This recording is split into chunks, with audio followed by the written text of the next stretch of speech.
A deepening housing crisis has triggered fresh investment in Queensland's social housing stock. $322 million will be allocated in tomorrow's state budget to build 500 more social homes by 2025. So, will that do anything in terms of demand? Joining me live is Aimee McVeigh, CEO with the Queensland Council of Social Services. We hear so many headlines, the huge need versus the minimal supply. How will this tip the scales? Well, look, we know at the moment we have about 300,000 Queenslanders who currently have unmet housing need. We also know that based on the government's current commitments that we will not get out of the crisis. The current plan to build around 1,300 houses per year for the next decade needs to be about doubled. And so a commitment to build another 500 houses is obviously nowhere near enough. So in terms of the rest of the plans, there's also this plan for temporary housing to re-kit, if you like, the quarantine facility, which is a bit of a white elephant now. Will that help? It's going to be obviously up around Toowoomba. There's a decent city centre there, but is it going to be big enough to support, people that might be from Brisbane? Is it going to be a bit disconnected? How will that actually work, do you think? We did see some commitment last week to invest in more crisis accommodation, including making Pinkenba, which is on the outskirts of Brisbane, suitable for crisis accommodation. The commitments I saw last week did relate specifically to Brisbane, and we know that the housing crisis is affecting all of Queensland. In fact, in regional Queensland, homelessness has grown by 29% since 2017, as compared to the national average of 8%. So we do need more crisis accommodation. We know that there are currently women and children across our state living in really dangerous situations, unable to leave because there is insufficient crisis accommodation. But we know that the problem exists across the state, and the current commitments, although welcome, are just not enough.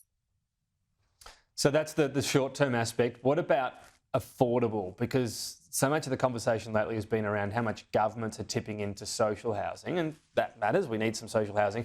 But is affordable something that really allows people to break the links, if you like, of intergenerational poverty? If you can get an affordable house, you actually have that house, you're paying it off. Social housing is great for people who need it, but you're not owning anything at the end of it. Is that the other missing element, and really tapping into new developments and requirements around affordable housing there?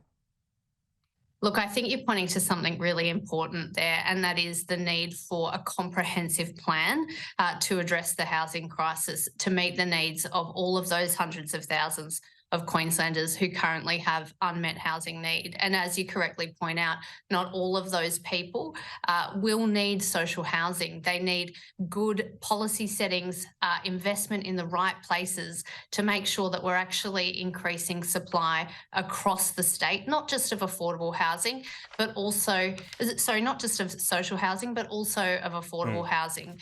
And we also do need to make sure that our private rental market is able to deliver for people on all kinds of incomes. It has been noted by the RBA Governor Phil Lowe that we have had this seismic change around how many people are in each dwelling, and that has affected rental accommodation. How do we sort of address that? Is that a bit tricky? Because, he was being interpreted as saying, move in, have more people move into a house, and he's out of touch, he's got this mansion somewhere. But he's right that we've got fewer people per dwelling. Have people sort of changed their habits and predilections because of COVID? People want space, people work at home a bit more. And has that been a reason this has just really happened quite quickly, how acute the housing crisis seems to be on a rental side of things?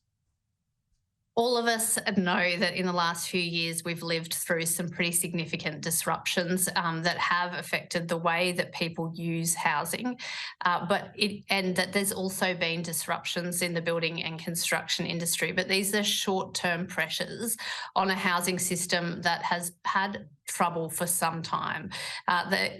The housing crisis in Queensland is decades in the making. It is the result of inaction by federal and state governments for a long time. It is going to take us probably a decade to really properly get out of this mess, but we're not going to see real progress until we have a comprehensive plan on the table that seeks to increase the supply of housing and make sure that when people do have a roof over their head, they can sustain it.